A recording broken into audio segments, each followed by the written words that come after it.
कीजिए।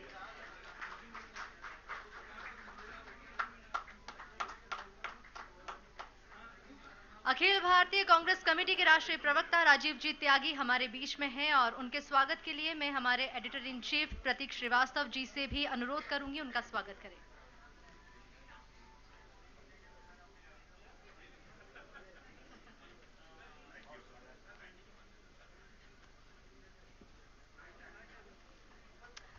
तो कार्यक्रम को आगे बढ़ाते हैं और संवाद की कड़ी में एक और कड़ी जोड़ते हुए आपके सवाल जवाब सरकार के, क्योंकि प्रदेश में कांग्रेस का राज है और इस वक्त हमारे बीच मौजूद है एआईसीसी के स्पोक्स पर्सन राजीव त्यागी जी। संवाद का दौर जारी है और अब मैं चाहूंगी कि प्रतीक जी शुरू करें इस कार्यक्रम को।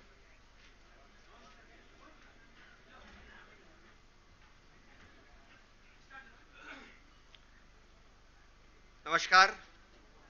आप लगातार डिजियाना समूह का कॉन्क्लेव 2019 संवाद कार्यक्रम देख रहे हैं। सुबह से लगातार नए मेहमान नए मुद्दों के साथ नए विषयों के साथ हमारे बीच मुखातिब हैं, बातचीत कर रहे हैं। अब हमारे बीच में मौजूद हैं अखिल भारतीय कांग्रेस कमेटी के प्रवक्ता श्री राजीव त्यागी जी।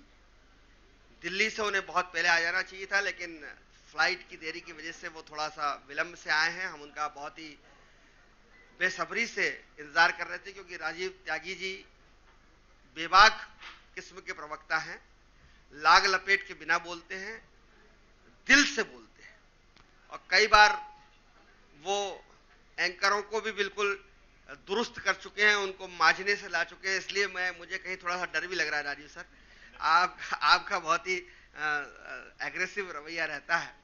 लेकिन हम एक संवाद कर रहे हैं और ये संवाद इस मकसद से है, चूंकि आप थोड़ा सा विलंब से आए, आप सुन नहीं पाए, इसलिए मैं बताना चाहता हूं कि मध्य प्रदेश सरकार का ब्लूप्रिंट क्या हो, विजन क्या हो, जनता क्या सोचती है, जनअपेक्षाएं क्या हैं, वो इस तरह के संवाद हम भोपाल में भी कर रहे हैं। 2 संवाद हमारे भोपाल में हुए हैं, कल एक हुआ है, एक आज होने वाला है 4:30 बजे के बाद से, जिसमें मुख्यमंत्री कमलनाथ जी भी शामिल होने वाले हैं। तो जन अपेक्षाओं को सरकार तक पहुंचाना, जन आकांक्षाओं पर सरकार काम करे, ये इस संवाद का मकसद है और इसी दृष्टि से हमने आपको आमंत्रित किया है। बहुत सारे सुझाव यहाँ पर आए हैं सरकार के तौर पे, जो वहाँ कांग्रेस के बहुत सारे प्रवक्ता यहाँ मौजूद थे, नेता मौजूद थे, कई मंत्री यहाँ पर आए हैं। तुलसीराम सिलावट स्वास्थ्य मंत्री अभी हाल ही गए हैं, तो उन्हें हम बता सके। राजीव त्यागी जी, मैं सबसे पहला सवाल आपसे ये करना चाहता हूं कि आप लोग सेना के इतने खिलाफ क्यों हैं? सेना सर्जिकल स्ट्राइक करती है, आपको सबूत चाहिए। एयरफोर्स स्ट्राइक करके आती है, आप कहती है लाशें गिनकर नहीं आए। ये रवैया क्यों है आपका? सेना पर तो विश्वास करिए, नरेंद्र मोदी पे मत करिए, सेना पर तो कीजिए। देखिए, सबसे पहले तो जिस तरह से नरेंद्र मोदी सरकार लेट लतीफी का शिकार है, ठीक उसी तरह से एयर इंडिया भी लेट लतीफी का शिकार है, जिसकी वजह से मैं लेट हुआ। जैसी सरकार वैसी उसकी एयरलाइंस। अब बात शुरू करते हैं। आपने कहा एयर सर्जिकल स्ट्राइक पर, उससे पहले एक बधाई देना चाहूंगा इंदौर के वासियों को कि इंदौर के वासियों ने लगातार तीसरी बार स्वच्छता का अवार्ड जीता और इंदौर के वासी बधाई के पात्र हैं। आपके सवाल का मेरे पास 2-3 बातें मैं कहना चाहूंगा इस विषय पर। देखिए, ना तो नरेंद्र मोदी जी के आने के बाद देश की सेना बनी, 2014 से पहले भी सेना थी, वायुसेना भी थी और सारी सर्जिकल स्ट्राइक्स और बड़े बड़े वॉर्स हुआ करती थी, जिन वॉर्स को सेना ने जीतने का काम किया। मैं ये प्रश्न करता हूं कि यदि आप अटल बिहारी वाजपेयी साहब के समय का काल देखेंगे, क्योंकि 2000 से बाद की बात करते हैं, उससे पहले की बात बाद में करेंगे, तो अटल बिहारी वाजपेयी साहब के समय पे 2 बार सर्जिकल स्ट्राइक हुई, लेकिन उन्होंने कोई प्रचार नहीं किया, सेना के शौर्य के पीछे छुपने का कार्य नहीं किया, सेना के शौर्य के नाम पर वोट मांगने का कार्य नहीं किया।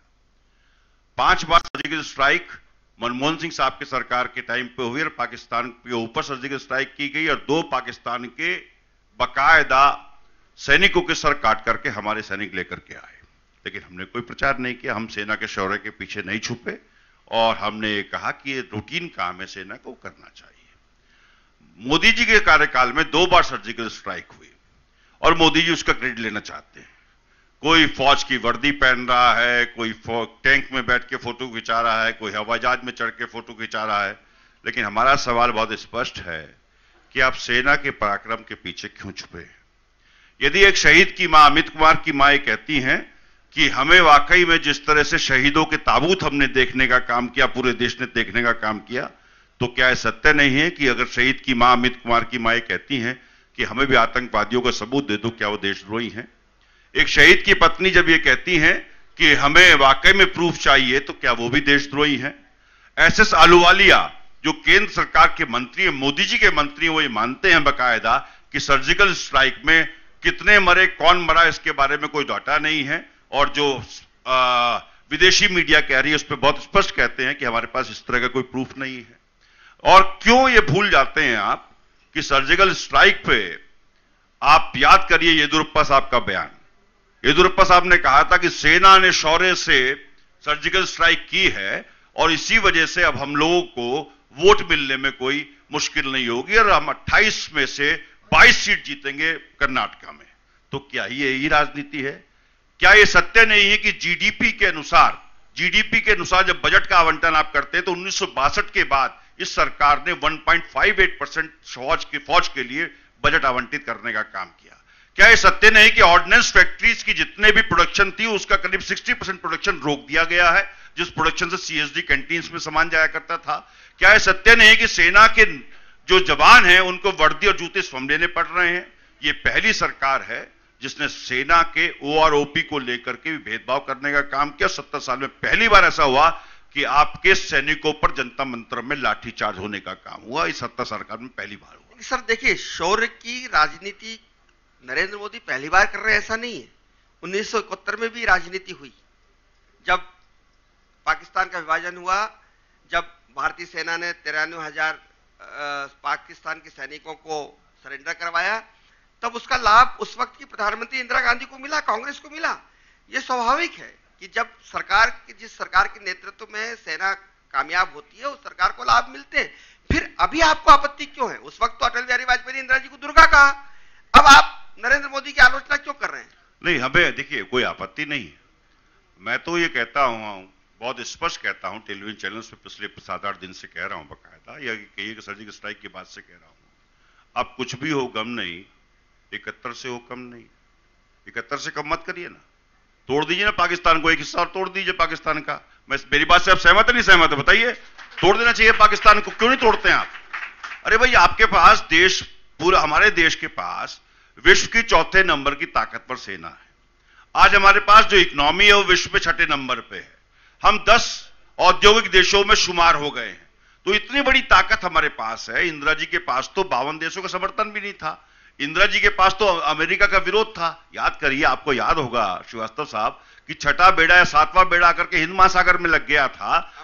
अमेरिका ने अपना विरोध करना शुरू कर दिया था, और 7वां बेड़ा मूव कर गया था। उसके बाद भी इंदिरा जी नहीं मानी और पाकिस्तान के 2 टुकड़े किया। विश्व और भूगोल को बदलने का काम कांग्रेस के नेताओं ने किया। और मोदी जी जो सर्जिकल स्ट्राइक पे क्रेडिट लेना चाहते हैं, तो मेरे एक सवाल का जवाब दे दे भारतीय जनता पार्टी के मेरे मित्र कि विगत 56-57 महीनों में आपने 56 इंची सीना तो नहीं दिखाया, लेकिन सेना के शौर्यों पे 56 इंची जबान जरूर चलाई। मैं ये पूछना चाहता हूं कि मुझे ये जवाब दीजिए कि आज 500 जवान शहीद हो गए जम्मू कश्मीर में, क्या यह चिंता का विषय नहीं है? चौकीदार यदि 18 घंटे काम करता है और आरडीएक्स 250 किलो आ जाता है जम्मू कश्मीर में, तो क्या सवाल नहीं उठना चाहिए?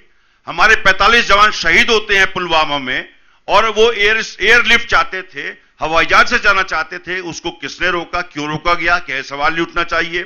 क्या यह सवाल नहीं उठना चाहिए कि 45 जवान शहीद हुए, इतना बड़ा कॉन्वॉय जा रहा था, 2500 जवान से ऊपर जा रहे थे, उसमें 72 के करीब व्हीकल थे, तो इंटेलिजेंस फेलियर कैसे हुआ?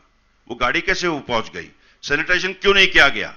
ये सवाल नहीं उठने चाहिए? क्या ये सेना के पक्ष के सवाल नहीं है? मोदी जी कल धार में कह के गए कि अब आप तो पुलवामा की, आपका एक नेता है, उन्होंने नाम नहीं लिया लेकिन उनका इशारा था मध्य प्रदेश के एक वरिष्ठ नेता के ऊपर कि वो इस पुलवामा की जो घटना हुई है उसको हादसा बता रहे हैं, दुर्घटना बता रहे हैं, उसको आतंकवादी हमला भी नहीं मानने को तैयार है।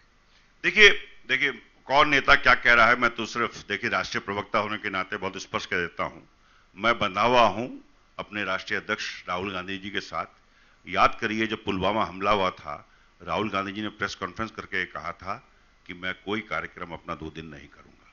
हमने तो मांग की थी कि आप इसको किसी तरह से पूरे 2 दिन के कार्यक्रम रद्द करिए। प्रियंका गांधी जी ने अपनी प्रेस कॉन्फ्रेंस रद्द करने का काम किया, लेकिन प्रधानमंत्री मोदी उसी दिन डिस्कवरी चैनल के लिए एक फिल्म की शूटिंग करने का काम कर रहे थे। क्या ये राष्ट्रवाद है? क्या ये राष्ट्रवाद होगा कि अगले दिन जाकर के आप रेल फैक्ट्री का उद्घाटन करते हैं? क्या ये राष्ट्रवाद है कि आप उससे अगले दिन भी चुनाव प्रचार में चले जाते हैं और सैनिकों की शहादत को पीछे आपने वोट टांग लेते हैं और उनके नाम पे वोट मांगते हैं? मैं मानता हूं राष्ट्रवाद ये कहता है कि हम अपने सैनिकों को बेहतर सुविधाएं दें। राष्ट्रवाद यह कहता है कि अपनी जीडीपी के परसेंटेज में हम इसको 2.58 या 3% तक बजट लेकर के जाएं, जो सेना का बजट होना चाहिए। राष्ट्रवाद यह कहता है कि सैनिकों की शहादत में कमी आनी चाहिए। राष्ट्रवाद यह कहता है कि शौर्य के पीछे कभी ना छुपिए, उनके साथ खड़े होने का काम करिए। लेकिन राष्ट्रवाद के नाम पर जिस तरह से आज भारतीय जनता पार्टी की सरकार उनके पीछे खड़ी है और वोट मांग रही है उनके शौर्य पे, तो ये चिंता का विषय है। सर, राहुल गांधी जी ने ट्वीट किया जब वायुसेना ने स्ट्राइक किया, वायुसेना को बधाई दी। राहुल जी का ट्वीट था कि वो सेना के शौर्य को सलाम करते हैं। थोड़े दिनों बाद उसी वायुसेना को जिसको आप बधाई देते हैं, उसी वायुसेना की कार्रवाई पे आप सवालिया निशान लगाते हैं, आपके ही नेता, और वो कहते हैं कि सबूत दो, लाशें गिनकर बताओ, पेड़ों पर बम गिराए हैं आपने कोई आतंकवादियों को थोड़ी मारा है, आप तो पेड़ पर बम गिरा कर आए हैं। लादेन जी का शव बताया था अमेरिका ने, आप ही ने आतंकवादियों को सवा। तो कांग्रेस एक और तो बधाई देती है ट्विटर पे, आपके एक नेता, राष्ट्रीय नेता बधाई देते हैं, बाकी नेता सबूत मांगते हैं और संदेह करते हैं। ये दोहरा मानदंड कब तक चलेगा? देखिए, मेरी बात आपने शुरू में ध्यान से सुनी होती तो ये प्रश्न दोबारा नहीं उठता। मैंने कहा कि शहीद की मां और शहीद की बीवी, जब अमित कुमार की मां ये कहती हैं कि हमारे देश में ताबूत पे ताबूत आ रहे हैं शहीदों के, तो कम से कम एक झलक वो तो दिखला दो कि आतंकवादी कहां मारे गए। अंतर्राष्ट्रीय जगत का जो मीडिया है वो क्या कह रहा है? क्या भारत की इससे छवि बेहतर होगी, या भारतीय राजनेताओं की छवि बेहतर होगी, या भारतीय मीडिया की छवि बेहतर होगी? हमें सच को मानना चाहिए, हमें सच के बारे में हमेशा प्रयासरत रहना चाहिए। मैं ये पूछना चाहता हूं कि यदि सच की मांग कोई कर रहा है तो सरकार के कर्तव्य बनता है कि शिवसेना के सवाल का तो जवाब दे दें। शिवसेना तो उनका एलाइज है। क्या शिवसेना के सामना अखबार में नहीं छपा है कि वो निश्चित रूप से सरकार 300 आतंकवादियों के फिगर पे जो पहुंची है वो बताए? क्या इंडियन एयरफोर्स के अधिकारियों ने ये नहीं माना है कि हमारे पास ऐसी कोई फिगर नहीं है कि कितने आतंकवादी मारे गए? अमित शाह कहते हैं 250 आतंकवादी मारे गए, भारतीय जनता पार्टी के प्रवक्ता कहते हैं 350 आतंकवादी मारे गए। जब देश में सेना को लेकर के इस तरह की राजनीति होगी और सेना के शौर्य के पीछे भारतीय जनता पार्टी छुपेगी, तो निश्चित रूप से उनसे सवाल किए जाएंगे, और सवाल होने चाहिए। क्योंकि बहुत स्पष्ट कर देना चाहता हूं कि सवाल ही हयात है, सवाल ही कायनात है, सवाल ही जवाब है, सवाल इनकलाब है। सवाल हमेशा इनकलाब लाते हैं।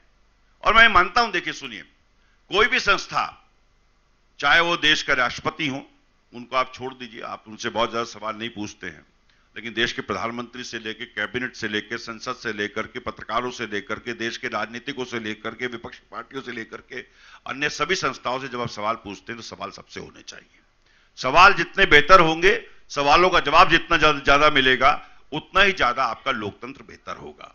मैं पूछना चाहता हूं कि मुझे बताएं कि एसएस अहलुवालिया का बयान गलत है क्या? मोदी जी कैबिनेट के मंत्री हैं। येदियुरप्पा का बयान गलत है या सही है, इसके बारे में बता दीजिए। क्या ये राष्ट्रवाद होगा कि आप ये कहें कि 28 में से 22 सीट हम जीत जाएंगे? क्या ये राष्ट्रवाद होगा कि मोहन भागवत, जो संघ के संचालक है, जो कहते हैं कि पाकिस्तान से युद्ध की स्थिति नहीं है, पूरे देश में युद्ध की कोई स्थिति नहीं है, उसके बाद भी सैनिकों की शहादत हो रही है? क्या उन्होंने ये सवाल उठाया तो क्या वो राष्ट्रवादी नहीं रहे? क्या मोहन भागवत राष्ट्रवादी नहीं है? क्या मोहन भागवत पर प्रश्न चिन्ह लगेंगे? क्या शिवसेना पर प्रश्न चिन्ह लगेंगे? अगर कांग्रेस कोई बात करती है तो एक सिलेक्टिव तरीके से एक मीडिया वर्ग है जो कांग्रेस की छवि धूमिल करने का कार्य कर रहा है, और हम उसकी परवाह नहीं करते। आपको लगता है कि देश का मीडिया जो है वो गोदी मीडिया हो गया है? जो सवाल मीडिया को पूछना चाहिए थे वो कांग्रेस पूछ रही है, तो चिंता का विषय है कि मीडिया को सवाल पूछना चाहिए थे। मीडिया का सवाल पूछना, और क्या है इसके अलावा? कलम, आपको एक कलम दिखाता हूं, देखिए, ये मेरी जेब में एक कलम है, ये कलम का काम है कि हुक्मरानों से सवाल किए जाएं, हुक्मरानों की गलत नीतियों के बारे में लिखा जाए। और ये माइक इसलिए दिया जाता है, ये लेपल इसलिए लगता है कि हुक्मरानों से सवाल पूछा जाए। 56 महीने से कांग्रेस से ही सवाल, कांग्रेस से ही जवाब, कांग्रेस ही कटघरे में। आप इतना क्यों डरते हैं? ये तो क्यों डर रही है मीडिया, उसका कारण बताइए ना। मैं आपसे पूछना चाह रहा हूं। चलिए, अब आप कहते हैं कांग्रेस से सवाल करना है, तो मैं भी ये भी सवाल आपसे कर लेता हूं, मीडिया इतनी डरी हुई क्यों है? देखिए, जब पत्रकारिता व्यवसाय बन जाए, बेबाकी से बात बोलता हूं, देखिए मैं बेबाकी से जवाब सुनना चाहता हूं। राजनीति जब व्यवसाय बन जाए, पत्रकारिता जब व्यवसाय बन जाए, तो सवाल नहीं रहते हैं, सवाल गौण हो जाते हैं, सवाल प्राथमिकता पे नहीं रहते हैं, तब चाटुकारिता हो जाती है। चाटुकारिता होती है। ये कलम मैंने जो उठाया था, ये दिखाया था, एक कलम होता है लोगों के ज्वलंत मुद्दों को उठाना और उनको लिखना। लेकिन ये कलम को आप किसी नेता के कमरबंद को डालने का काम करेंगे तो एक कलम वो काम नहीं करेगा जिसके लिए आपको दी गई है।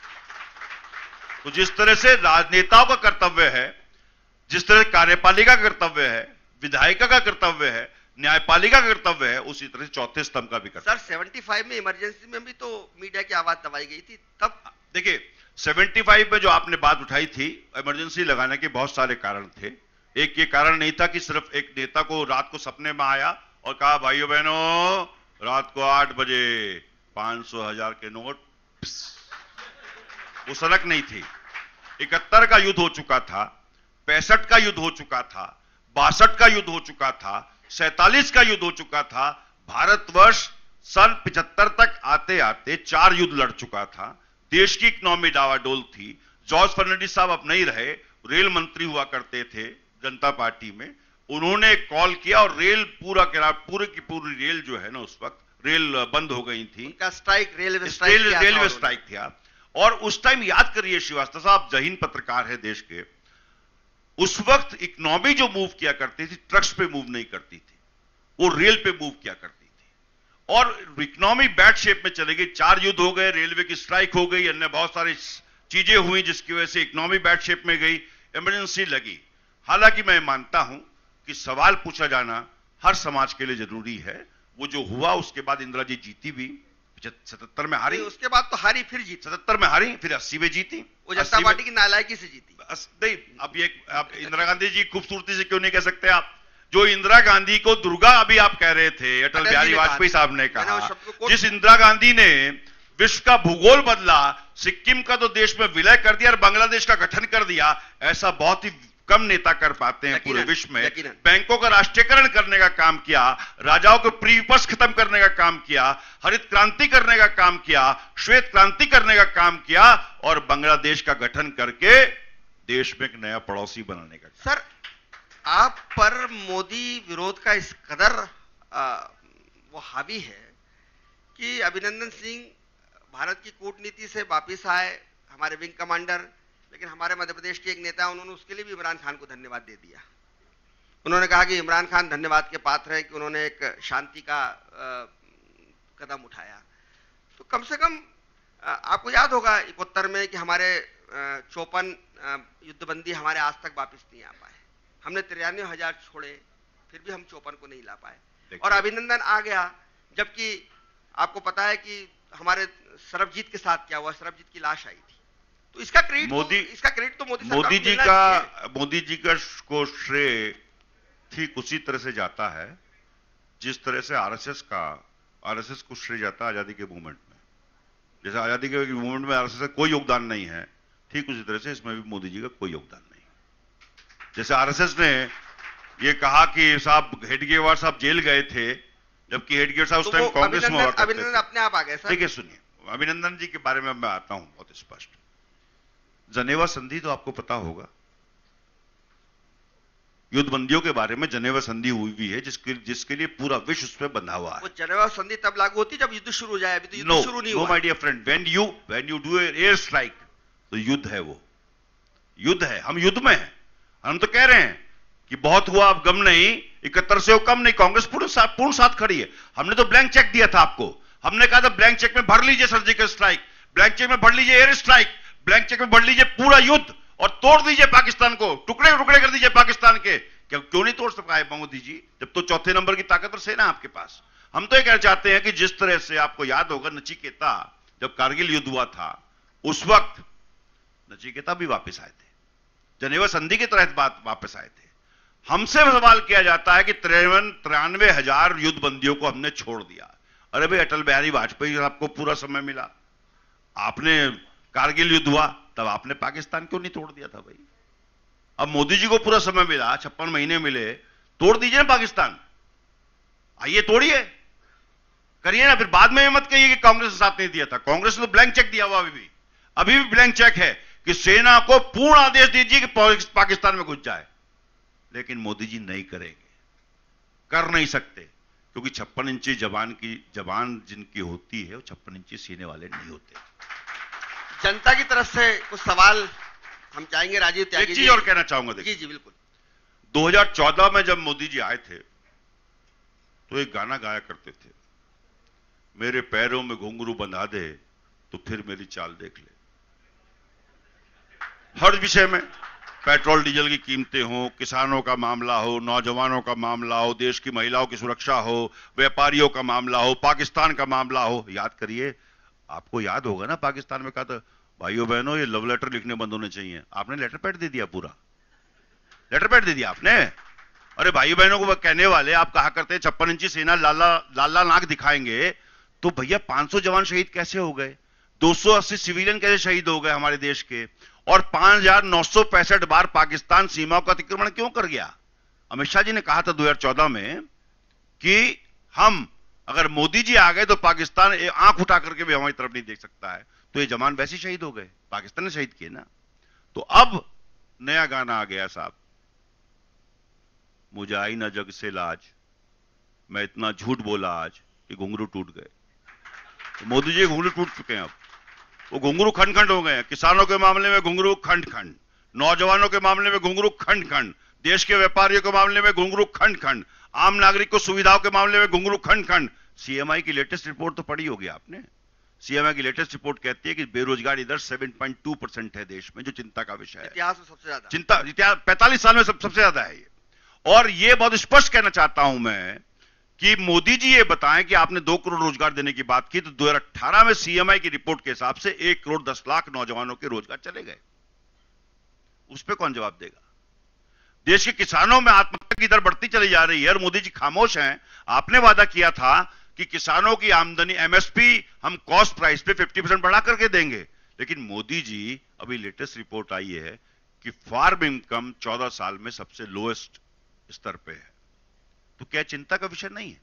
देश के किसान के बेटे ही सीमा पे जवान होते हैं और देश की रक्षा करने का काम करते हैं। सीमा पर जवान से भी आप भेदभाव कर रहे हैं मोदी जी, और देश के किसान से भी भेदभाव करने का काम कर रहे हैं।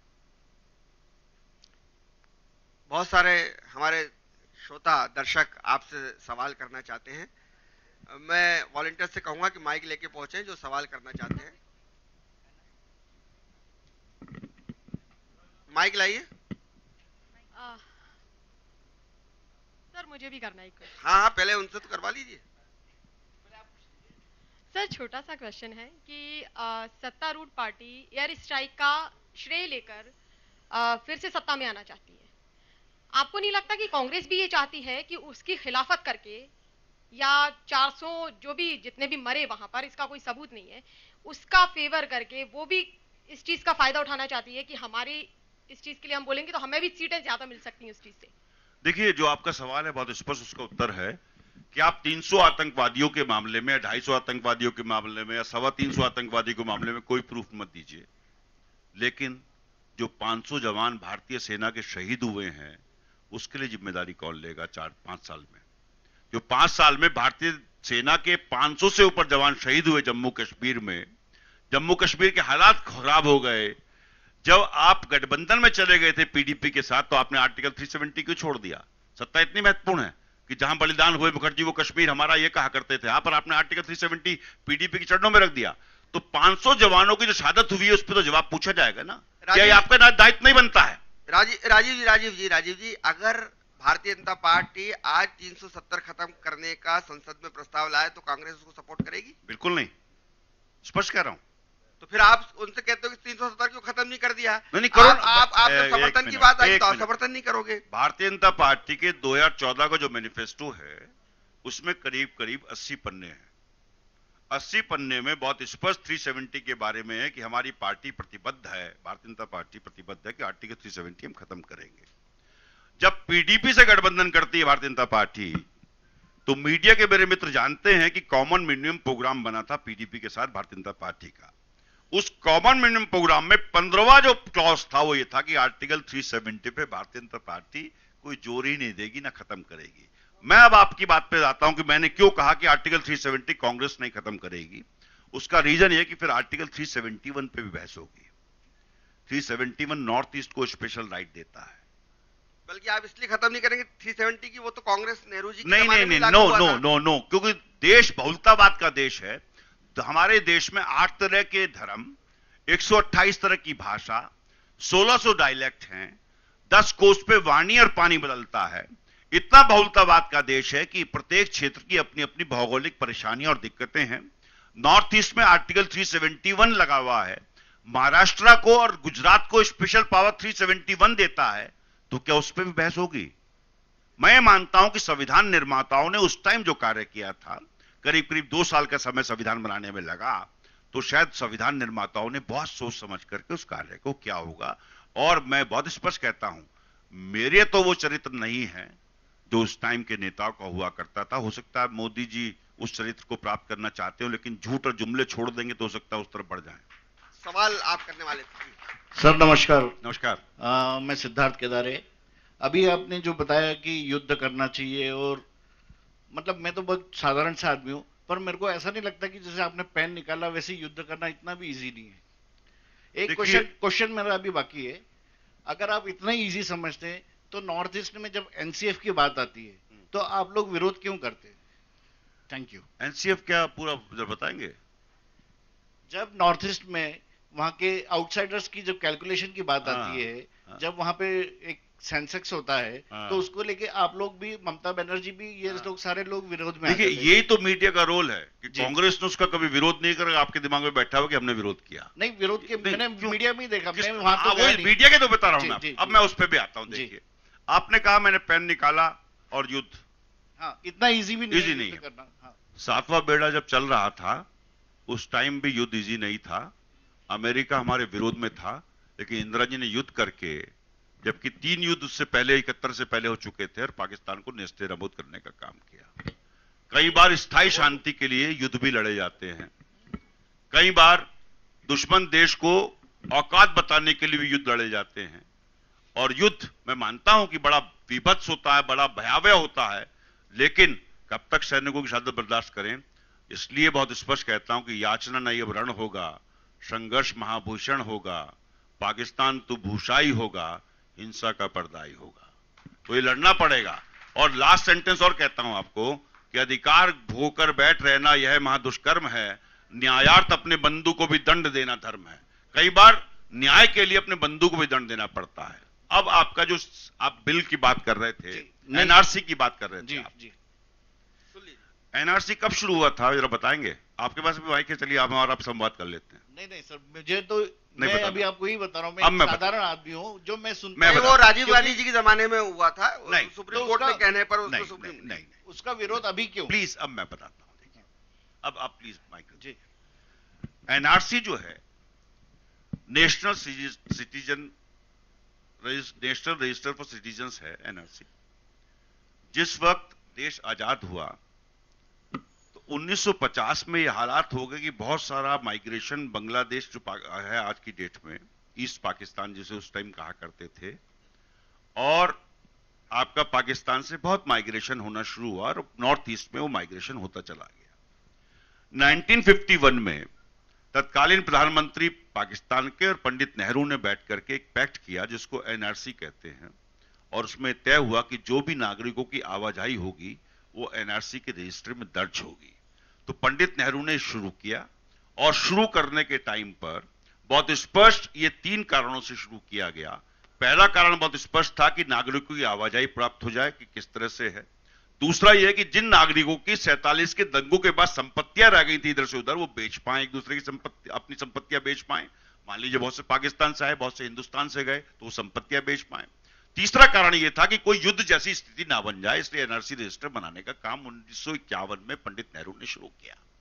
उसके बाद राजीव गांधी जी के समय में यह और परवान चढ़ा, और मनमोहन सिंह साहब के समय पे सुप्रीम, मैं नटशेल में बता रहा हूं क्योंकि टीवी का अपना टाइम होता है, मैंने एक आर्टिकल इसमें लिखा था, तो पाइनर में छपा था, उस पर आर्टिकल, उस आर्टिकल की जिस्ट ही बता रहा हूं आपको पूरा।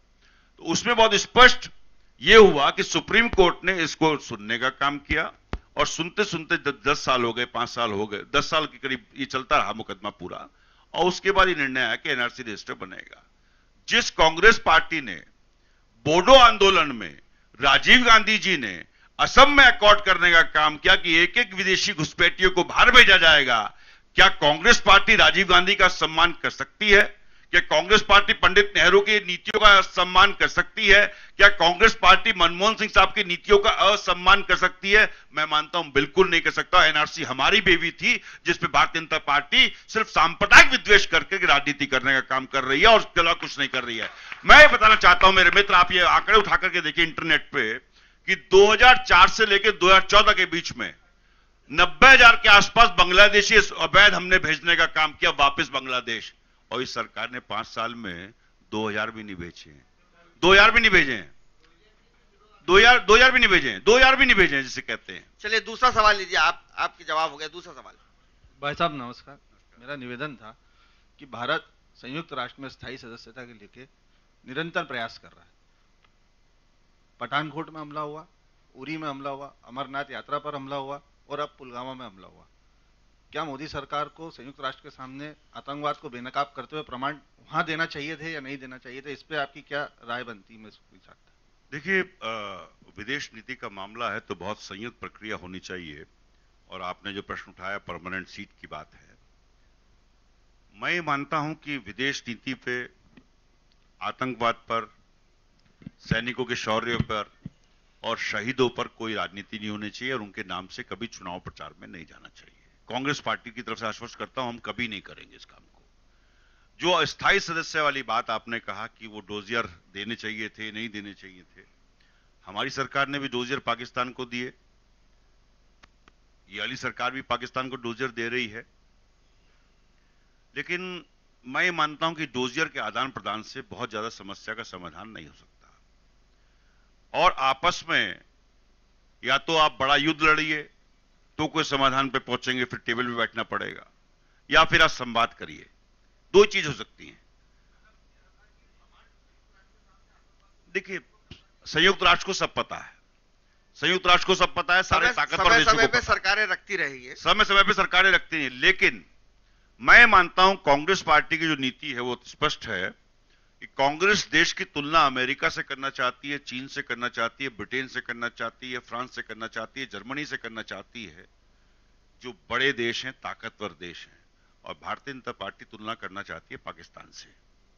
पाकिस्तान एक फील्ड स्टेट है, 47 में हमारे साथ ही आजाद हुआ था। आज पाकिस्तान कहां है, हम कहां हैं? पाकिस्तान हमारी सीमाओं में घुसने की कोशिश करता है और हम मंगलायन करने का काम कर रहे हैं। यह पाकिस्तान और हम में अंतर है आपस में। तो जो देश मंगलायन कर रहा हो वो ताकतवर देश है। जिस देश के पास चौथे नंबर की ताकतवर सेना है वो ताकतवर देश है। जिस देश की इकोनॉमी 6ठे नंबर की इकोनॉमी हो पूरे विश्व में वो ताकतवर देश है। और जिस देश को 10 औद्योगिक देशों में माना जाता हो वो ताकतवर देश है। और 47 के बाद से देश को बनाने की प्रक्रिया में किसानों ने, नौजवानों ने, देश के पत्रकारों ने, देश के उद्योगपतियों ने, देश के व्यापारियों ने, देश की महिलाओं ने, प्रत्येक वर्ग ने अपना योगदान दिया है। और मैं कह दूं कि 70 साल में कुछ नहीं हुआ तो ये मैं तो नहीं कह सकता मोदी जी को मुबारक। सवाल अभी जी आप करें। भाई साहब, कई राजनीतिक विशेषज्ञों ने करीबन 1.5 साल पहले ये कहा था कि अल्टीमेटली जब मोदी गवर्नमेंट कुछ नहीं कर पाएगी तो वो लास्ट रिसोर्ट होगा कि पाकिस्तान से युद्ध जैसी स्थिति क्रिएट करेगी, जो कि उन्होंने करी, जो कि हुई। अब आपको क्या लगता है कि भाजपा इस समय कहां खड़ी है? आचार संहिता लगने वाली है कुछ समय बाद, आपको क्या लगता है इस संदर्भ में? देखिए, मैंने कहा कि कांग्रेस पार्टी कभी आतंकवाद पर, शहीदों पर, सेना के शौर्य पे कोई राजनीति नहीं करेगी, ना कभी वोट मांगेगी। अब भारतीय जनता पार्टी क्या कर रही है, क्या नहीं कर रही है, उनकी अपनी स्ट्रेटजी हो सकती है, लेकिन पाकिस्तान अगर मुद्दा है, एक गंभीर मुद्दा है, तो साथ साथ देश का किसान भी एक गंभीर मुद्दा है, देश का नौजवान का जो बेरोजगारी है वो भी गंभीर मुद्दा है, देश में जो जातीय विद्वेष और धार्मिक विद्वेष बढ़ रहा है वो भी गंभीर मुद्दा है, देश में महिलाओं की सुरक्षा भी गंभीर मुद्दा है, देश के छोटे व्यापारी जो एमएसएमई सेक्टर के जो नोटबंदी और जीएसटी की वजह से टूट गए, बर्बाद हो गए, वो एक बहुत बड़ा मुद्दा है। तो मोदी जी को करने दीजिए जो कर रहे हैं। कांग्रेस पार्टी इन मुद्दों के साथ लेकर के, इन मुद्दों के साथ लेकर के पूरा चुनाव प्रचार में जाएगी, और उन्हीं मध्य प्रदेश, राजस्थान, छत्तीसगढ़ में यही मुद्दे लेकर के हम गए थे और इन मुद्दों से हम चुनाव जीते थे। जनता जब ठान लेती है तो जनता जिसको चाहती है उसको जिताती है। दिनकर साहब ने बड़ा खूबसूरत कहा है, हुंकारों से महलों की नींव उखड़ जाती है, सांसों के बल से ताज हवा में उड़ते हैं, जनता की रोके रहा समय में ताव कहां, वह जिधर चाहती काल उधर मुड़ जाते हैं। आप कुछ सवाल करना चाह रहे थे? आदरणीय भाई साहब, मैं आपका पीपले आना बचाओ समिति की तरफ से हार्दिक स्वागत करता हूं, और साथ में एक क्वेश्चन भी करना चाहता हूं आपसे कि क्या आप, जैसे हमारे राष्ट्रीय अध्यक्ष श्रीमान राहुल गांधी जी ने जनसभा में कहा था कि कांग्रेस के राष्ट्रीय अध्यक्ष महोदय जी ने जनसभा में कहा था कि हम जनता की भावना की कद्र करेंगे, जो जनता कहेगी वो काम हम करेंगे। मैं आपसे निवेदन करना चाहता हूं कि इंदौर शहर में सबसे बड़ा, पूर्वी क्षेत्र का सबसे बड़ा तालाब, इसमें सारी जनता इंदौर की, सारे जनप्रतिनिधि चुने हुए और पूर्वे के भी, सब चाहते हैं कि तालाब बचा रहे, जो शहर का एकमात्र तालाब है। राष्ट्रीय सवाल कर लेते हैं, तो लोकल सवाल है, इसका जवाब प्रमोद द्विवेदी जी दे चुके हैं। इंदौर शहर के लिए सर ये बहुत बड़ा मुद्दा है, क्योंकि न्यायपालिका जिस ढंग से वहां पे ऑर्डर देके काम करा रही है, ये राष्ट्रीय मुद्दा है और ये जनता का भी मुद्दा है, और इस संविधान पे क्वेश्चन है कि जो न्यायपालिका को न्याय करने का अधिकार है, जो एक गवाह पे मृत्युदंड दे सकती है, वो जिस लोग के लाखों लोग गवाह हैं उस तालाब के कि ये तालाब था, उसको प्रशासन पे दबाव बनाकर उसको नष्ट कर रही है।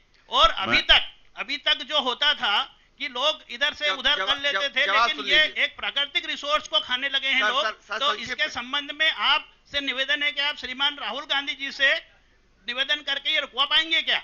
देखिए, इस विषय के लिए मैं निश्चित रूप से प्रदेश के मुख्यमंत्री कमलनाथ जी से बात करूंगा। जो आपने प्रश्न उठाया तालाब का लेकर के, तालाब वाकई में लाइफ लाइन है हमारे शहरों की, हमारे गांवों की, और हमारे पूर्वज बड़े विद्वान व्यक्ति रहे हैं जिन्होंने तालाब का कंसेप्ट लेकर के आए होंगे। लेकिन इंदौर के विषय में जब आपने बात उठाई, क्योंकि इंदौर से मेरा भी एक प्रेम रहा, मैं 1 महीना चुनाव प्रचार में यही रहा, और मैं मानता हूं कि इंदौर में बड़ी मिठास है, इंदौर के नागरिकों में बड़ी मिठास है। तो मुख्यमंत्री जब भी पीछे आए थे तो उन्होंने 165 कॉलोनियां, अवैध कॉलोनियों को वैध करने का काम किया था।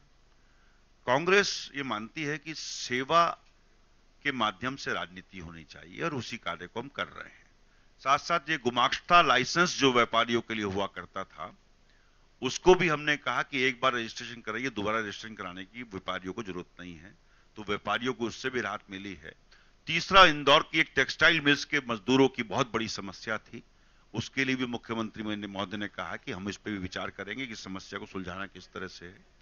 तालाब वाला विषय भी निश्चित रूप से मुख्यमंत्री। मैं आपको बताऊं राजीव जी, उसमें जीतू पटवारी जो अभी कैबिनेट मिनिस्टर हैं, वो लगातार इनके साथ जुड़े हुए हैं, और जब वो विपक्षी विधायक थे तब भी उन्होंने आंदोलन किया था, उनके संज्ञान में सब मामला है। आप जीतू पटवारी जी के माध्यम से कमलनाथ जी तक करवा दीजिए, तो एक समस्या। कुछ सवाल और भी हैं, आप बताइए, सवाल करिए, माइक दीजिए।